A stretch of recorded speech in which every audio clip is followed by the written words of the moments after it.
kabagis, welcome back to my channel. Today, maglilinis tayo ngayon. At the same time, i-discuss ko sa inyo mga kabagis kung paano natin magawa ng paraan na makatipid tayo sa ating feeds sa pagpakain ng ating mga baboy. So make sure to watch this video po. Tapusin natin mga kabagis. And if this is your first time here in my channel, make sure to like, subscribe, and you click the notification bell mga kabagis para updated kayo every time na may mga videos tayo katulad ito. Thank you so much again sa mga palaging sumusubaybay na nanonood sa ating channel. Maraming salamat. Please keep on watching.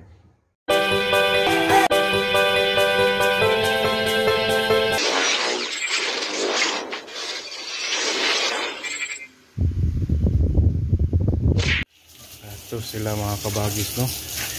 So linis time. Ngayon po mga almost 3 PM na. So nilinisan natin kasi nangangamoy na mga kabagis. Ito yung disadvantage, no, kapag lilinis ng mga baboy natin na hindi yung setup na baboyang walang amoy. Ano sa tubig.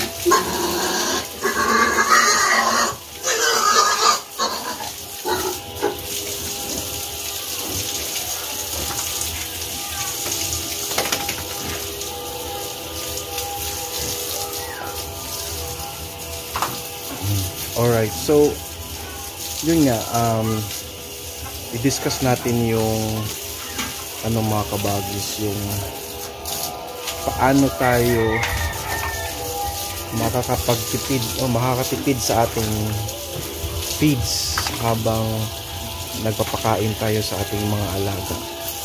Ang isa sa ma-advise ko, kapag bumili tayo ng natin mga kabagis, ng mga biik, lalo na wala tayong inahin, yung bang, so ito applicable lang ito sa mga bumibili ng mga biik na gustong gawing fattening yung kanilang mga binibili, mga fatteners, tapos gusto natin na makatipid tayo sa ating mga feeds.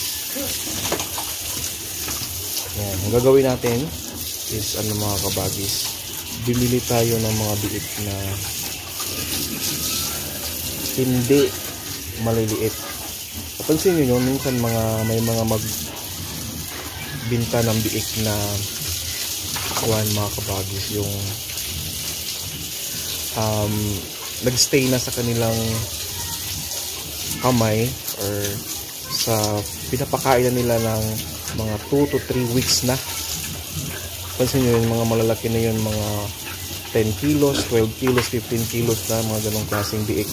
So kung may chance tayong bumili ng ganong klaseng biik, bumili tayo ng pumili tayo ng mga ganong klaseng biik mga kabagis. So kasi yung mga klaseng ganyang biik, madali na lang niyang palakihin at hindi na tayo mapoproblema sa pagkain natin ng feeds.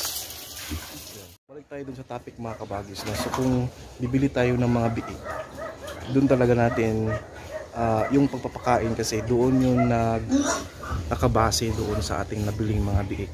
Ibig ko pong sabihin, may mga biik kasi na nagsistay na for a week or 2 weeks na sa may-ari. Yun yung mga magagandang klaseng biik na bibilhin, kasi mga sure na kayo na malaki na and hindi na prone sa sakit. Kasi compare doon sa mga bago lang na kabagis, bago lang na walay na biik, yun yung mga biik na madaling masakit. So ibig sabihin gastos yun, and then kailangan mo pang pakainin yun ng ganun nga, piggy bloom, yung may maraming gatas, kailangan ka pang mag-pre-starter. So dagdag gastos yun mga kabagis. Whereas kung bumili tayo ng mga biik na mga malalaki na, so technically diretso na tayo sa starter na pakain, then grower, tapos finisher. Hindi na tayo magastos doon sa mga ganyan nga, yung mga maraming gatas na mga pakain, kasi nga yun yung mahal ng per kilo doon. So balik tayo, no, ang idea kung bakit tayo makatipid sa feeds kapag malalaki na yung binibili natin. Unang-una, mabilis lumalaki yan at mabilis mong mabenta. Kung mabilis mong mabenta, mabilis tumaba, lumaki yung ating nabiling baboy para sa fattening, then technically wala kang gastos masyado sa ating or sa yung feeds. So yun yung aking napansin, no. Marami po akong mga cases na nakabili ako ng bagong yung mga baboy na bagong walay, no. Yun yung magastos talaga, maraming mga nagkakasakit. Then yung baboy din na matagal na nawalay, a week or 2 weeks na after nawalay. So inobserbahan ko ang laki ng net profit ko noong yung net profit natin, ibig sabihin tanggal na lahat yung mga expenses doon, mga kabagis. Napakalaki po ng difference noong bumili ako ng ganong klaseng mga biik na mabigat na sila, malaki na sila. Though may konting difference when it comes to the price, no, sa biik. May kamahalan siya, konti lang naman, pero sulit na sulit, mga kabagis. So yun yung pinaka-advice ko if ever first time kayo sa channel na to, and then gusto din ninyong o naisipan ninyong mag-alaga ng inyong baboy, if ever may chance kayong bumili ng mga biik na matagal-tagal nang nawalay, mga 1 week, 2 weeks na yung gulang before after nawalay, then yun yung the best, pinakamagandang biik kabagis na alagaan mo when it comes to fattenings or pagpapatin niya tayo. Yun talaga yung the best. Yun yung na-observe ko. Tipid ka sa feeds, mabilis mong mabenta, at malaki yung net profit mong makukuha. So yun, I hope meron tayong natutunan, no? Yun lang muna. Kung meron kayong mga comments, meron kayong mga suggestions, no, just make sure to do that after watching this video. Mag-comment kayo. And then, mga kabagis, isa din yan sa ating paraan na makasali tayo sa ating paraffol. Shout out pala kay Tilma Lim, no, kasi siya yung nanalo sa ating second paraffol nung kahapon. So we're doing this every week po, mga kabagis. If ever you want to join, then every time na matapos niyo yung video natin, so make sure to comment down. Yung comment niyo po, mga kabagis, is based lang sa video na pinapanood niyo. Huwag niyo nang dagdagan pa ng mga ibang comment na hindi naman inline sa ating video, kasi mas spam yan, mga kabagis. Alright? So meron din akong Facebook page po, Kuya Juni's Vlogs.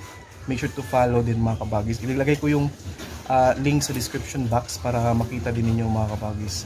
So yun lang, no. Thank you so much sa inyo. And marami po akong mga feedback na nakuha, no, na magandang feedback na they're so thankful sa ating mga ina-upload, no. This is just sharing of good practices po sa ating pag-aalaga ng baboy. So yun, gusto ko lang kasi na kahit sino sa atin na nanonood or naghahanap ng mga solusyon, yung mga suggestions or mga ideas upang magkaroon sila ng magandang kita. So ginagawa ko yan to help, no. Ito naman yung ating topic about paano tayo makatipid sa ating feeds. Yun, the best yun po. Start po sa biik ninyo. Make sure na mga malalaki na. Huwag yung mga kawawalay lang na napakaliit pa. Then ang dami pang dapat gawin doon, pakainin mo pa ng maraming pre-starter yung mga feeds na mayroong gatas, ang gastos po. And then normally mas madali silang matamaan ng sakit, yung pagtatae, yung ubo. And then pinaka worst case pa doon, mga kabagis, mamatayan ka. Whereas kung malaki na, do may kamahalan sila, pero sure na sure tayo na walang mamamatay doon kasi malalaki na, magaling nang kumain, no? Alam na nila kung paano sila basta mga malalaking baboy, hindi na yan malayo sa sakit na yan, at wala na pong masyadong ikabahala kung mamatayan tayo or hindi kasi malalaki na sila. So yun lang, mga kabagis. Thank you so much.